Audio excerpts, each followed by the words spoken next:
Hello friends, இப்போ மழை காலம் வந்துருச்சு. நான் நாட்டு மருந்து பொருள்கள் எல்லாம் வாங்கி வச்சுருக்கேன். சளி, இருமல், காய்ச்சல் அதுக்கெல்லாம் இது ரொம்ப யூஸ் ஆகும். உங்களுக்கு அதனுடைய பயன்களை பற்றி நான் இப்போ சொல்கிறேன். சுக்கு நமக்கு செரிமானம் மற்றும் வாயு தொல்லையை போக்கும். வலி நிவாரணத்துக்கும் இது சுக்கு ரொம்ப பயன்படுகிறது.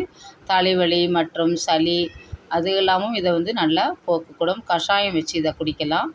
உடல் எடை மற்றும் பித்தங்களுக்கு இது ரொம்ப நல்லது. உடலில் உள்ள கெட்ட கொழுப்புக்களை எல்லாம் கரைச்சி உடல் எடையை கட்டுக்குள் வைக்கவும் இது உதவுகிறது. பித்தம், வாந்தி, இதெல்லாம் போக்கி இது புத்துணர்ச்சியை நமக்கு தருகிறது.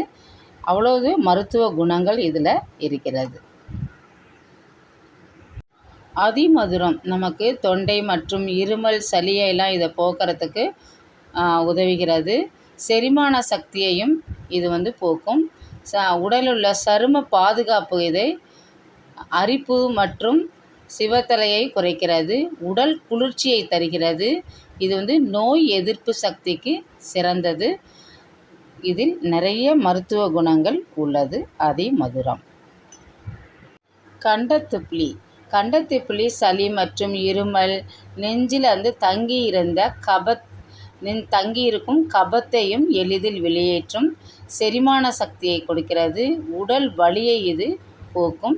இதுவும் எதிர்ப்பு சக்திக்கு சிறந்த மருத்துவ குணங்கள் உள்ளன. ஓமம் அஜீரணங்களை நீக்கும். வாயு தொல்லைக்கு சிறந்தது. நல்ல பசி எடுக்கும். சளி மற்றும் இருமல் இதிலெல்லாம் இது போக்குறது. ஆஸ்துமாவுக்கு சிறந்த ஒரு மருத்துவ குணம். இது கெட்ட கொழுப்புக்களெல்லாம் நீக்கி நல்ல எதிர்ப்பு சக்தியை கொடுக்கிறது.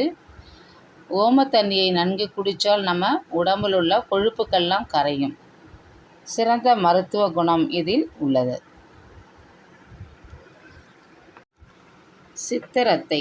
சித்திரத்தை சளி மற்றும் இருமலுக்கு சிறந்தது. இது நம்ம நல்லா காய்ச்சி தண்ணியை இந்த சித்திரத்தையை பொடி பண்ணி அதில் போட்டு நம்ம குடித்தோம்னா சளி இருமல்லேருந்து நமக்கு ரிலீஃப் கிடைக்கும். தொண்டை கரகரப்பு இருந்தால் அந்த வலியையும் இது போக்கும். நல்ல குரலை தெளிவாக்கும்.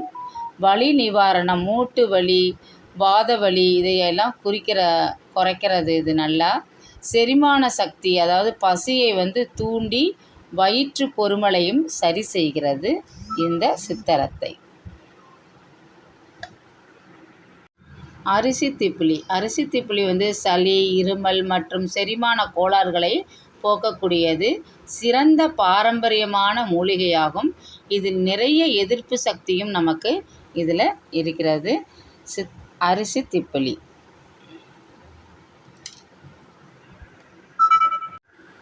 கிராம்பு இது பல்வலி நிவாரணத்துக்கு சிறந்த ஒரு மருத்துவம். வாய் துர்நாற்றம், பாக்டீரியா எல்லாம் இருந்ததுன்னா வாயில் உள்ள கிருமிகள் எல்லாம் இது ஒழிக்கிறது.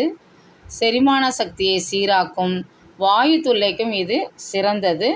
நல்ல ஒரு எதிர்ப்பு சக்தியானது இந்த கிராம்பு.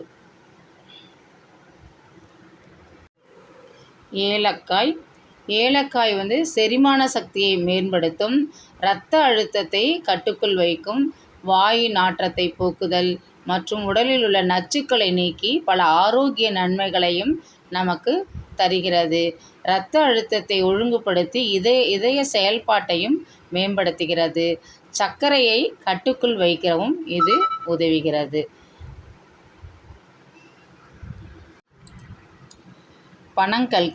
பனங்கல்கண்டு மார்பு சளியை கரைக்கிறது. வறட்டு இருமலை போக்கும். தொண்டை வலியை சரி செய்கிறது. பாலில் மிளகு சேர்த்து அருந்தலாம். இதை உடலுக்கு குளிர்ச்சியை அளிக்கிறது. ஜீரண சக்தியையும் அதிகரிக்கிறது. இரத்த சோகையை கட்டுக்குள் உதவுகிறது. எலும்பு மற்றும் பற்களை வலுப்படுத்துகிறது இந்த பனங்கல்கண்டு.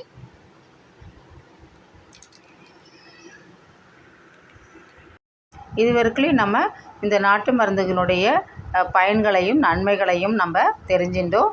இன்னும் வரும் வீடியோக்களில் நான் அந்த ரெசிபியை போடுறேன். தேங்க்யூ.